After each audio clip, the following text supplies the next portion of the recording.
Halo teman-teman, kita akan masuk ke bab 8 yang berjudul Kaizen untuk selamanya.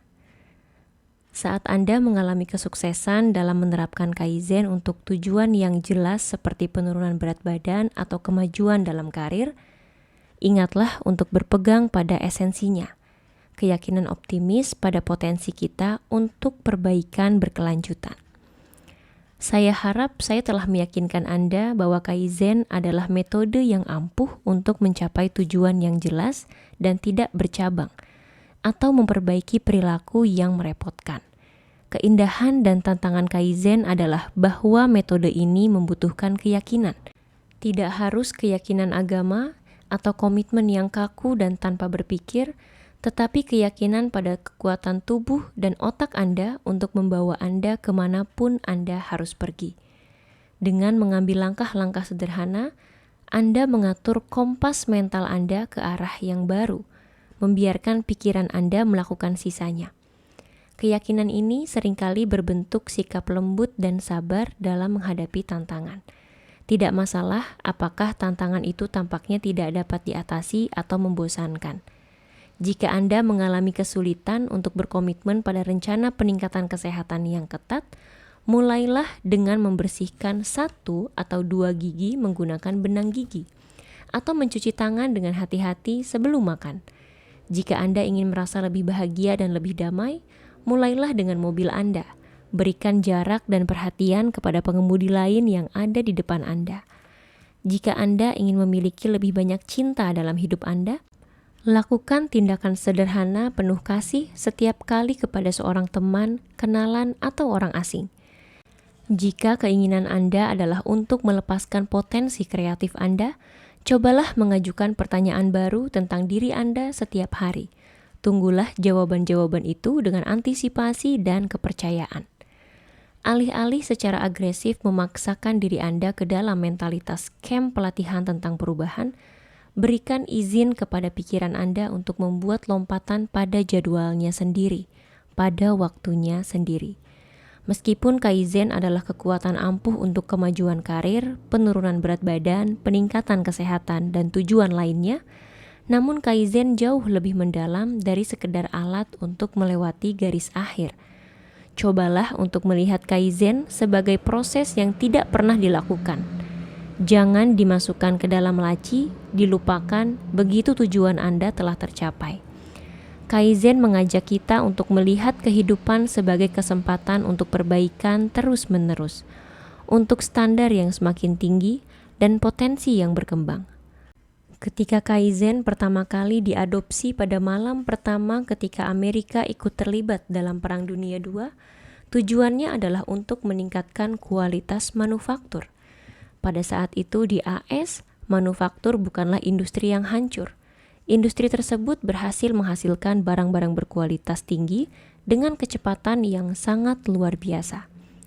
Kaizen digunakan ketika perang yang akan datang mengharuskan sistem ini, yang sudah terbukti berhasil, bekerja lebih baik lagi.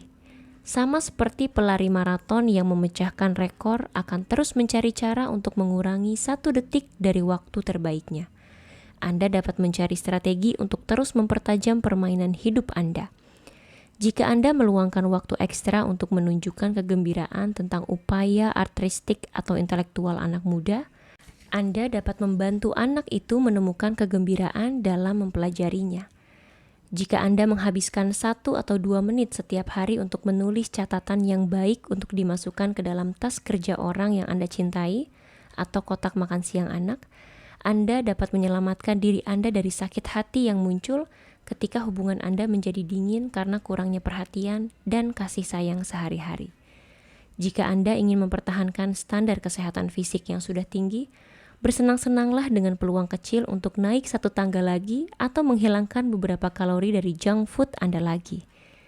Jika Anda benar-benar ingin bermain, pertimbangkan bagaimana dunia mungkin akan berbeda jika ada lebih banyak dari kita yang menjalani kehidupan sosial, bisnis, dan romantis dengan keyakinan bahwa langkah sederhana itu penting, bahwa kontak terpendek dengan orang lain pun pada dasarnya penting.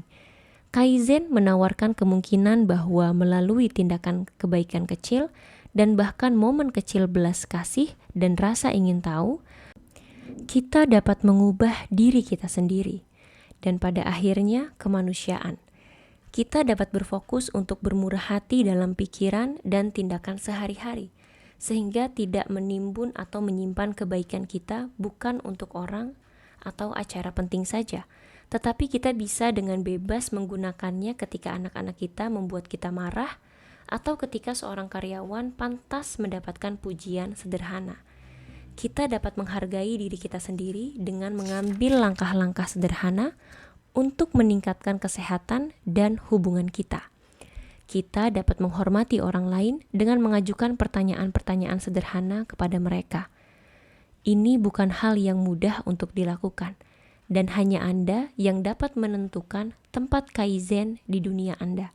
Tetapi saat Anda melakukan kaizen ke dalam rutinitas Anda dan menemukan kekuatannya, Anda akan mulai menjawab pertanyaan mendalam.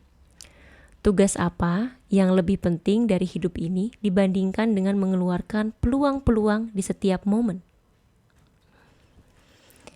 Ini adalah akhir dari bab 8 yang berjudul Kaizen untuk selamanya. Ucapan terima kasih.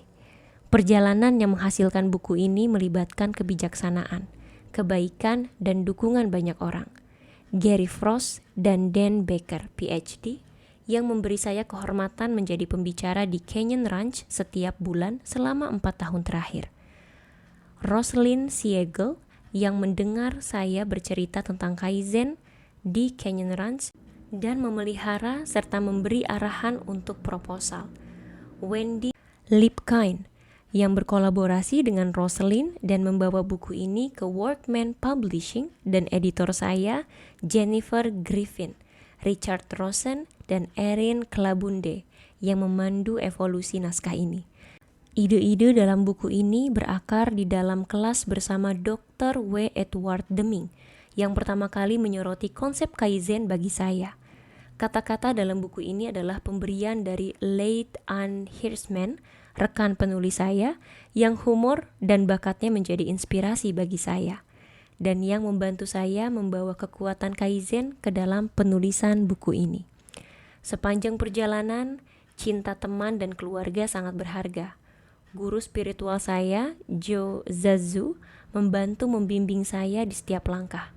Orang lain yang merupakan pemacu semangat saya termasuk Ben, John, Lori, Joe Sikora, Steve Deitelbaum, dan Mark Levitt. Tentang penulis, Robert Maurer PhD adalah seorang psikolog klinis di Fakultas Kedokteran UCLA dan Fakultas Kedokteran Universitas Washington. Dia adalah pendiri Science of Excellence, sebuah perusahaan konsultan, dan sering bepergian untuk mempresentasikan seminar dan konsultasi tentang Kaizen ke berbagai organisasi, termasuk perusahaan, staf rumah sakit, universitas, bahkan Angkatan Laut AS. Dia tinggal di Spokane, Washington. Untuk informasi tambahan tentang Kaizen, silahkan kunjungi situs web Dr. Maurer di scienceofexcellence.com atau Anda dapat mengirim email kepadanya di scienceofexcellence@verizon.net. Ini adalah akhir dari bab 8 yang berjudul Kaizen untuk selamanya, dan ini juga akhir dari buku One Small Step Can Change Your Life, bagaimana Kaizen menjadikan sesuatu lebih baik dengan langkah-langkah kecil, karya Robert Maurer. Selamat teman-teman, kamu berhasil menghabiskan 1 buku hari ini. Semoga setelah menghabiskan buku Kaizen ini, kalian bisa mencapai tujuan, cita-cita atau keinginan yang kalian impi-impikan dengan cara yang sederhana, yang tidak membuat kalian takut, tapi justru akan membantu kalian mencapai tujuan itu. Mulailah dengan mengajukan pertanyaan yang sederhana dan rutin, sehingga otak akan merekam pertanyaan itu dan berusaha untuk mencari jawabannya. Lalu pikirkan hal-hal kecil. Kemudian lakukan tindakan-tindakan sederhana. Jika masih merasa kesulitan dalam melakukan langkah-langkah itu, berarti tindakannya belum sederhana. Kurangi atau kecilkan tindakannya. Kemudian, pecahkan masalah-masalah kecil, berikan imbalan-imbalan sederhana, dan identifikasi momen-momen kecil. Sampai jumpa di buku baru selanjutnya.